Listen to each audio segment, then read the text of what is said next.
With Lincoln Riley and Gary Patterson gone, let's check out our Big 12 coaches rankings for 2022 right here at the Voice of College Football. Best discussion, debate, and analysis because of your support and your contributions. So please like the video, share the videos out on social media, and subscribe. Let's go. 10 coaches in the Big 12. Let's run them down. Starting with number 10, Joey McGuire's never been a head coach. He is now one at Texas Tech. It seemed a bit curious on the surface that Matt Wells was let go after a 5-2 start. Then he had just lost a 1-point decision to a pretty respectable Kansas State team, 25-24, was let go at 5-3. If you look at the big picture, you can understand why Texas Tech parted ways with Matt Wells. It just was not working out. Joey McGuire was most notably and most recently assistant head coach and in charge of the linebackers at Baylor. How in the world did he get this job? Well, we'll see if he's up to the task. At Texas Tech, Mike Leach set the standard. Just think about the Red Raiders now finishing in the top 25. That would be a major accomplishment at Texas Tech. Mike Leach did that 5 of his last 6 seasons in Lubbock. Tommy Tuberville, Cliff Kingsbury, and certainly Matt Wells could not reach anywhere close to that standard. Now it's up to Joey McGuire. Number 10 for right now, but maybe he makes a big splash in 2022. At number 9, we go to Lance Leipold, who has the toughest job in major college football, winning at Kansas. It's not been done in a big way since 2007, of course. It's hard to believe right now that Kansas was in the running for a national championship 15 years ago. And within 2 or 3 years, they were abysmal. And that's continued on and on and on and on. And the latest debacle involved not a young, aspiring, up-and-coming head coach looking to rebuild a program from the ground up, but an old and tired out and outdated and beleaguered and less than of the utmost character, Les Miles, bowing out at Kansas. So the Les Miles experiment is over and was a disaster. Now it's up to Lance Leipold, coming in from Buffalo, where he did a pretty outstanding job there. He went 2-10 his first season at KU, but, man, they played Oklahoma tough, TCU, and West Virginia. They also, of course, beat Texas. And Texas is a mess to a certain extent. Don't know how to develop their personnel. But for Kansas to beat Texas and that talent says something for Lance Leipold. Again, he's got the toughest job trying to resurrect what Les Miles burned to the ground completely, and he did a nice job at Buffalo. Lance Leipold at number 9 in the Big 12. At number 8, we go to Texas and Steve Sarkisian. This guy's had 3 big jobs: Washington, USC, and Texas. He's done very little, if anything. Chris Peterson showed that you can win in this day and age at Washington, and of course, that's a historic program that is top 15 to 20 in the country all time. And Steve Sarkisian was okay at Washington. We're showing you the records down below: 34-29, 24-21 there at Washington. USC, pretty much the same thing. Pete Carroll was, of course, one of the great coaches in history, a decade long of excellence at USC. And even those that followed Steve Sarkisian performed better. Even Clay Helton, though he underachieved, did better than Steve Sarkisian at USC. Now, we know of his well-documented off-field issues, but that's part of the deal and part of the assessment. Now he comes to Texas, pretty much inherits what you would expect to be an 8 or 9 win team, and he goes 5-7. Okay, that's his first year. He's building something. He's changing. He's changing culture, personnel. He's transforming the roster. He's doing all those things. So the 2022 recruiting class at top 5 in the nation, thumbs up for Sark. And the first 5 games of the season, although they went to Arkansas and got pushed all over the field, thumbs up. 4-1, 28-7 lead at halftime against Oklahoma. Looked like they were in line to take a big win from their fiercest rival and set themselves up for an appearance in the Big 12 championship game. Then it all came off the rails and went downhill. So Sark in year 2, prove us something. You've got your 3rd major job. Let's see if you can win and win big. All right, let's move on to number 7 in our rankings. And Neal Brown at West Virginia. Dana Holgorsen showed, as did previous coaches at West Virginia, you can win there. You should be able to win 7 to 9 games consistently at West Virginia. Neal Brown has yet to do that. 17-18 in 3 seasons, 11-15 against the conference. Now, of course, he did an outstanding job at Troy, lifting that program up, 31-8 in his last 3 seasons there. Recruiting's difficult. It's a challenge at West Virginia. They're disconnected from the rest of the conference. Therefore, why would anyone from the neighboring states go to West Virginia? This is typically a draw of most state universities, is that you can schedule from the surrounding area and then you can recruit, because recruits will be able to play for a neighboring state school and be seen in the region. But that's not the case at West Virginia. So they've got a challenge with lack of high school players in the state, and then in the surrounding states wanting to play at West Virginia, as opposed to going to places like Penn State and Virginia Tech and Maryland, where they can be seen by their friends and family. So find a quarterback, Neal Brown. That's the challenge in the spring and beyond. And then recruit. Neal Brown at number 7 in our Big 12 coaches rankings. At number 6, we go to Kansas State, Chris Klieman. Following in the footsteps of Bill Snyder, who may be the most underrated coach in the history of college football. When we count great coaches and we make that list, we start with the national championships. And with Bill Snyder, no, he did not win a national championship. No, he did not come extremely close. But what he did at Kansas State, where probably no one could win a national championship, is astounding. Look at the records pre-Bill Snyder. Look at the records with Ron Prince post-Bill Snyder, before Bill Snyder took over again and had to lift the program back up. It's astounding. Chris Klieman had incredible, ridiculous success at North Dakota State with 4 national championships and 69 wins in 75 games. Takes over at Kansas State, pretty much does what you would expect a Kansas State to accomplish. 8-5, 4-6, 8-5. Mid-tier Big 12. Is he better than that? Well, we'll see if he can show it.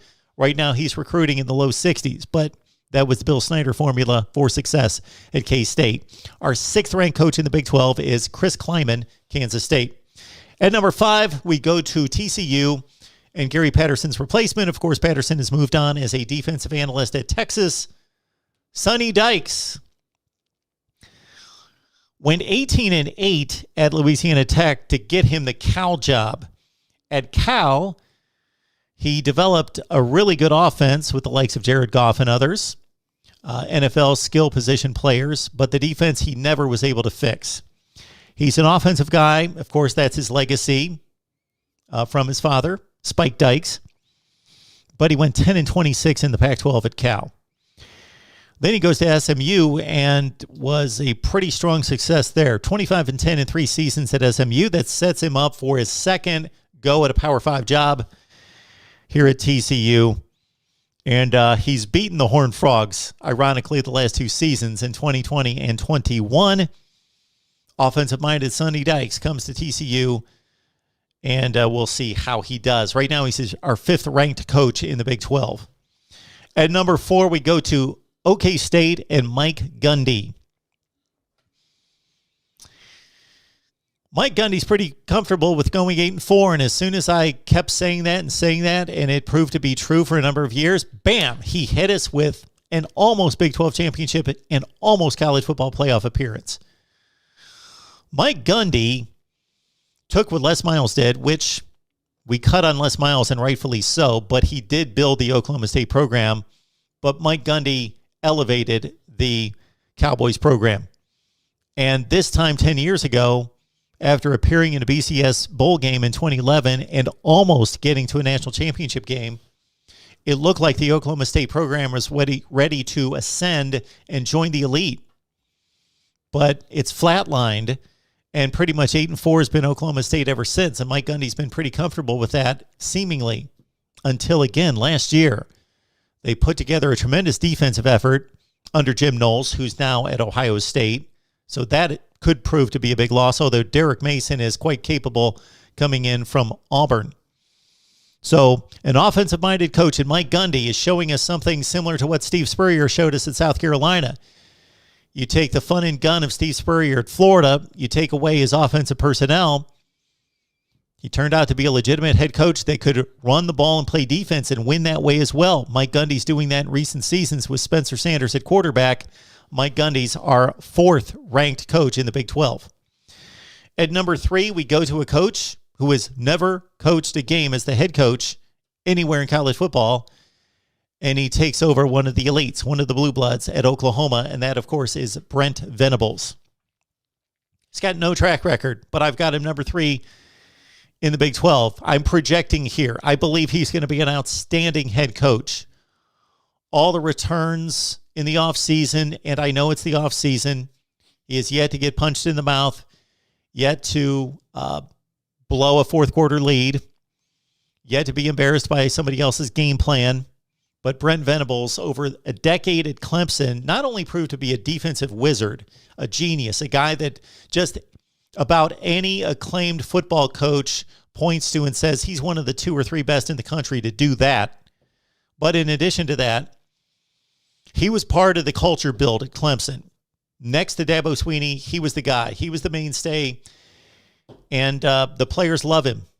They love him not because he runs a country club, but they love him because he's honest. He provides guidance and direction outside of football, and he's a solid guy. Those are all the indications we get of Brent Venables, and I think it's going to pay off for him at Oklahoma. He's got a tall task in replacing Bob Stoops and Lincoln Riley. The call is to get to college football playoff appearances, and there's a transition, of course, coming to go to the SEC. Brent Venables at number 3 in the Big 12 in our coaches' rankings. At number 2, we go to Iowa State and Matt Campbell. Matt Campbell prior to this season, possibly at number 1. You would have to check out my previous Big 12 coaches' rankings to verify that. I know at one point I had Gary Patterson at number 1, and I believe Matt Campbell in the last couple seasons. But this was a disappointing season for Matt Campbell. It was a letdown. It was an Iowa State team that brought back its starting quarterback, who had a ton of experience in Brock Purdy, one of the best running backs in college football in Breece Hall, an All-American tight end, Charlie Kohler, its best wide receiver, Xavier Hutchinson, one of the 5 best offensive lines in the country, playmakers on defense, and it went 7-6.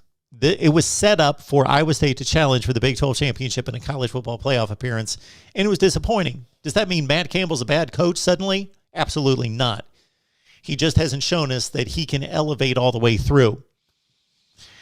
The elevation has been impressive to date. When you take a 2 or 3 win program and you make it an 8-win program, that is something. It's pretty remarkable. Now comes the task of lifting it consistently, breaking through against Oklahoma State, Texas, and even though Texas isn't there from a win standpoint, breaking through Texas, Oklahoma, or whoever's going to be there in the future, i.e. Cincinnati, BYU, Houston, and UCF, to win the conference. Matt Campbell at Iowa State doing an outstanding job. Bit of a letdown in 2021 at number 2 in our rankings. That leaves number 1. And I rarely do this. Rarely take one success, one outstanding success, and blow that out of proportion to say that's the standard, that's who this guy is. But that's what I'm doing with Dave Aranda. What a defense he built and engineered at LSU. Then he comes to Baylor and he inputs the same defense, same mindset, philosophy, approach, and Baylor played the best defense in the conference along with Oklahoma State. And Dave Aranda turned a 2-7 situation in 2020 where they were losing close. And wow. He goes lights out with a Big 12 championship and a Sugar Bowl appearance and win. Dave Aranda right now, I know it's just one season of a breakthrough, but it's enough for me right now against the field in the Big 12 to name him as the best coach in the Big 12. Aranda at 1, Campbell 2, Venables 3, Gundy 4. At number 5, we got Sonny Dykes. At 6, Kleiman, Brown at 7, Leipold, make that Sark at 8, Leipold at 9, and at number 10, Joey McGuire. Prove it otherwise, Joey McGuire. You've got a head coaching job in the Big 12. Leave your comments and suggestions down below right here in the comments section. And, of course, like, comment, share, and subscribe at the Voice of College Football.